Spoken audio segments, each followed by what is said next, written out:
skin cancer every year.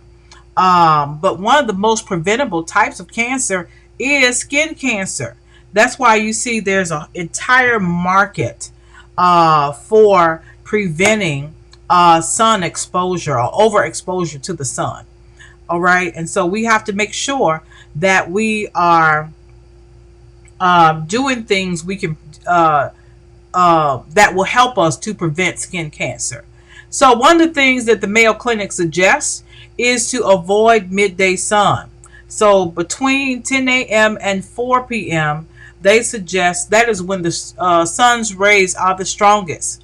And so if you have to be out, make sure you use the sunblock and all those other types of things that we are told to use that can help protect our skin. We know skin is the largest organ, so we want to make sure that we're protecting our skin and not putting ourselves at risk for skin cancer.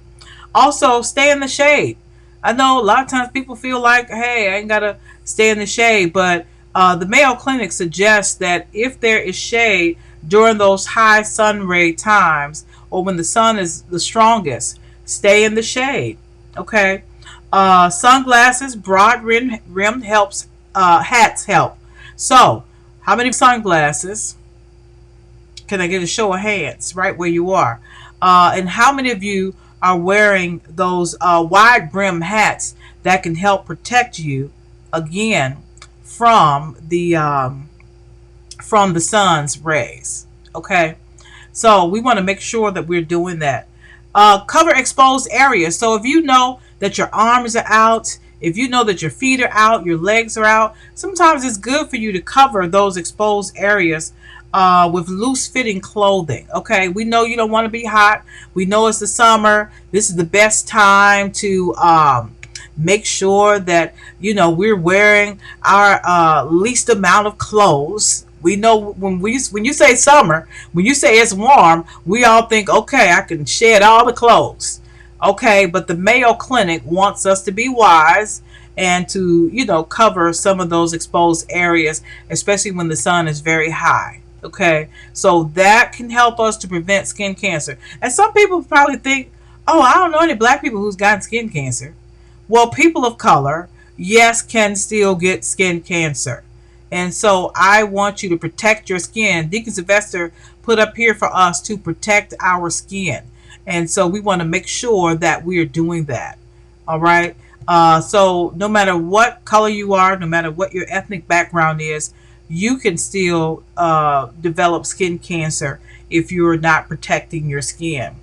And they said don't skimp on the sunscreen. Sometimes we think, oh, I don't need that much. I don't need to put on that much. I'm just going to put on a little bit. No, put on a lot. You need to protect your skin, okay?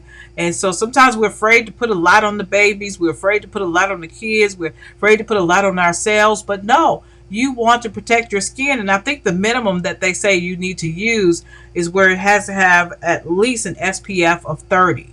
Okay, so if you're using something that's less than 30, we want to suggest to you that you go and purchase something different. All right. So anybody know anybody that's had skin cancer? All right. So another interesting thing is that they want the Mayo Clinic suggests that you get vaccinated. Okay. Now, who would think vaccination can help you with cancer? And so I thought this was very interesting as I was researching. And so cancer prevention includes protection from certain viral infections. Okay, so if you're going to protect yourself from cancer or reduce your risk, let me say, of being diagnosed with cancer, you've got to protect yourself from certain viral infections that come in the body. And so hepatitis B is one viral infection that does come in the body, and HPV, human papilloma virus. Okay, I want to make sure I said that correctly. And so hepatitis B can increase the risk of developing liver cancer. And so I want everybody to know that. So we know that there are many people who are at-risk persons who do have hepatitis B. as well as other persons throughout communities. And so, if you do have hepatitis B, you do want to get vaccinated so that you possibly can reduce your virus exposure in your body and reduce your risk of coming down with one of those types of cancers. Okay. HPV is a sexually transmitted virus that can lead to cervical and other genital cancers, as well as squamous cell cancer of the head and neck. Okay. So we want to make sure that, first of all, if we've been diagnosed with either one of those, that we are getting vaccinated. But vaccination is important for everybody. Okay. So we do want to make that point. Deacon Sylvester gets on and talks about vaccination, or gives us the numbers about COVID, which lets you know that people do need to be vaccinated because still the numbers are rising. And there are different variants now of the COVID-19. So, Deacon, do you remember any of the numbers from the other week that you gave to us that can let us know, where we are? Because if people are not getting vaccinated, the numbers are going to continue to go up. The more that the numbers go up, the more we're going to stay with these COVID restrictions. And so, Deacon Sylvester. Yes. So just from Sunday, in terms of vaccination in the DC metropolitan area, the district on Sunday was at 82% for first dose. Maryland was at 83. Virginia was at 81 for first dose. And then in terms of fully vaccinated, the district on Sunday was at 60.3%, Maryland 64.3%, and Virginia at 60.7%. And so I can't stress enough that everybody should be vaccinated. If you're medically inclined and able to. And as Bishop said earlier, it's not just to protect you, but it's protect people that are around you as well. And so some people aren't able to get vaccinated. And so they need that extra layer of protection as well. And so if you haven't been vaccinated, hashtag get vaccinated. Thank you. I love that hashtag get vaccinated. I do think it's important. I believe I saw somewhere on the news where 56% of Americans are vaccinated. And so if that is the case, and 90% is the number that have to be vaccinated to reach herd immunity, that means we're nowhere near it. Okay?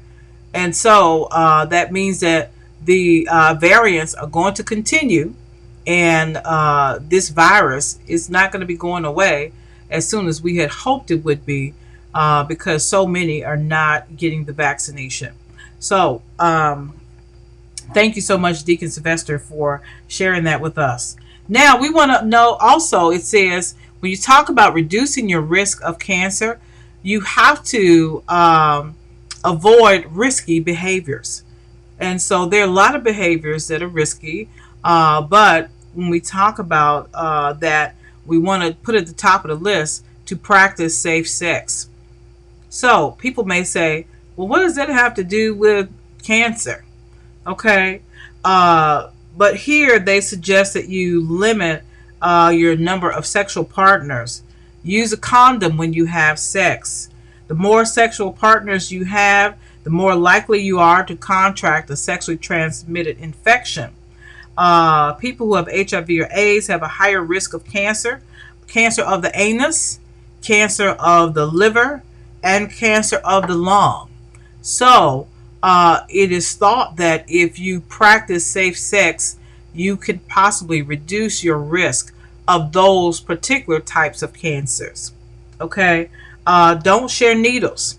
Sharing needles with people who are intravenous drug users can lead to HIV as well as hepatitis B and hepatitis C, which can increase the risk of liver cancer again.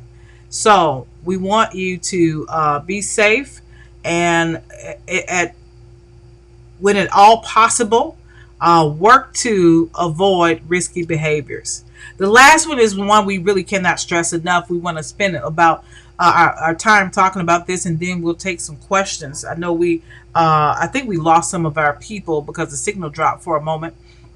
But you want to make sure you're getting regular medical care. That's what's important. There are screenings that can help you to determine early on if you have some form of cancer, or if you're predisposed to for some form of cancer. So I think that's important. Tisa is saying yes, don't share needles of other people. Um, oh, no, no, no. If she said don't share needles or people, so um, it's important to have regular routine medical care. I can't stress that enough, because a lot of times if you are diagnosed early, then there may be something that can be done to help you. If you're not diagnosed in a proper time, then you may reduce your chances of medication being able to assist you, or surgery or something like that. So we want to say, please, please, please make sure that you have routine medical care. All right, that is very important. And so the screenings are very important. Make sure that you're having the exams. I know people, especially men, don't like to have that exam, but you have to have the exams with an S, to make sure that you're okay. And um, be proactive. Proactivity can save your life. And so today, we want you to work towards saving your own life. Okay, don't be reactive, be proactive. And you're the one who's going to save your life by going to have regular medical checkups and having the exams that have been developed to determine early on if there's anything that is showing up in your body that is a cancer. Okay, so we think that's important, and we wanted to say that to you on tonight as we prepare to go into our Praying in Pink weekend.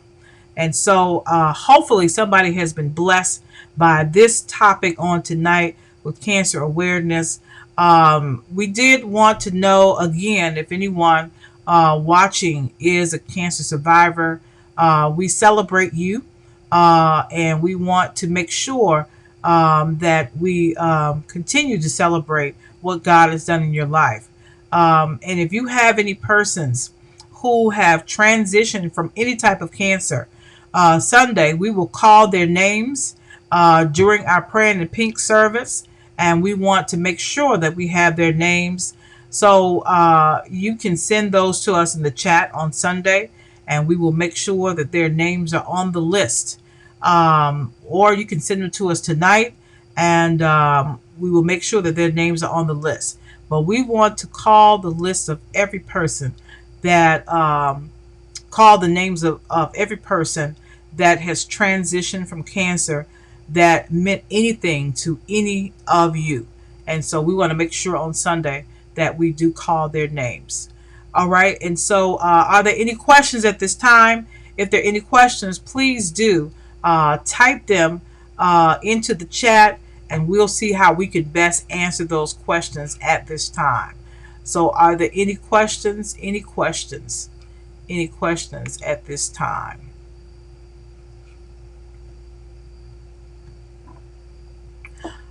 All right, so we will ask Minister Cat if she has anything she wants to say, and then we'll have Deacon Sylvester if anything he wants to say, and then we will have our closing um, for this evening.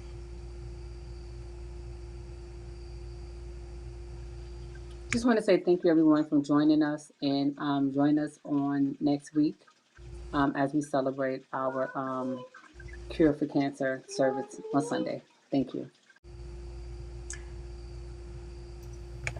Thank you so much, Minister Cat. Deacon Sylvester.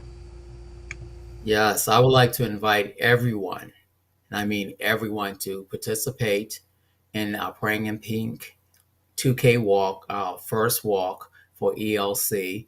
And what I would ask you, if you're not able to join us in person, please, please, please register, walk where you are, send in your pictures to us, and we will post them as part of our first annual Praying in Pink 2K walk. So once again, everybody's invited to participate. Thanks. Awesome, awesome, awesome. Yes, everyone is invited to participate. And we do want to see your pictures. So if you walk from home, thank you, Deacon. Please hashtag ELC Praying in Pink 2K Walk. And also tag us in your picture. And we'll be sure to post those pictures because we want to show the participation. Again, whatever we collect, we're going to announce, first of all, and then we will send it to the American Cancer Society because we do need there to be a cure found for so many different types of cancer. And so, too many of us have lost loved ones, and we really do hope that some cure will be found soon for cancer. And because I think I read today where there's some treatments now that are not as aggressive as the ones that we've known throughout the years. And so it is our hope that medicine will continue to advance so that it can save more lives for persons who've been diagnosed with cancer. So again, thank you so much for joining us here for Word Wednesday this week. Again, it is Cancer Awareness Month. We are praying for those who are battling cancer at this time, who have declared victory. We declare victory with you. We are praying for those who are mourning their loved ones, who have joined the ancestors who are with you in spirit. We totally believe that. And we are celebrating those who have been able to have victory over cancer. And, you are a living testimony of what the power of God and medicine can do. And so thank you so much again for joining us on tonight. Sunday, don't forget to wear pink. It is Praying in Pink Sunday. We do have some testimonies from cancer survivors that we will show you on Sunday. We also will hear from a nurse who will talk about, again, the need for testing and screening. And you will, of course, hear from our praise team. And it's going to be a wonderful, wonderful service. And so please do join us at 11 a.m. I did do a post this evening that said, if Facebook happens to go down, y'all know there's a lot going on. In politics is not always the best for people who are not at the board decision level. And so if Facebook happens to go down, we will be live on YouTube. We'll be live on Roku, and we'll be live on the church's website. Okay. So we want you to make sure that you still join us on Sunday for our Praying in Pink worship experience. Join us on Saturday, as Deacon Sylvester said, at the Allen Pond Park in Bowie, Maryland. Now, if it rains, we will give you the rain out date because I did hear that it is possible that it will rain on Saturday. So we'll give you that rain out date, which will be 2 Saturdays from then. I believe that's the 23rd, but we'll give that to you. We'll post it for you if it does rain. Okay. So anyone who wants to give, if God has touched you and you want to give an offering at this time, you can give at $ ELC Church. That's the Cash App, or you can go to Givelify, and we just pray God's blessings upon every person who will give on tonight, and we just ask that God will return it to you 100-fold, and we say that God help us to use whatever the people give for the upbuilding of your kingdom. God, this is our prayer. We lift you in Jesus' holy name. We do pray. Amen. Well, we say go in peace, and may the peace of God be with you. And as always, remember, this is the year of intention. Again, this is the year of intention. May God bless each and every one of you. Good night.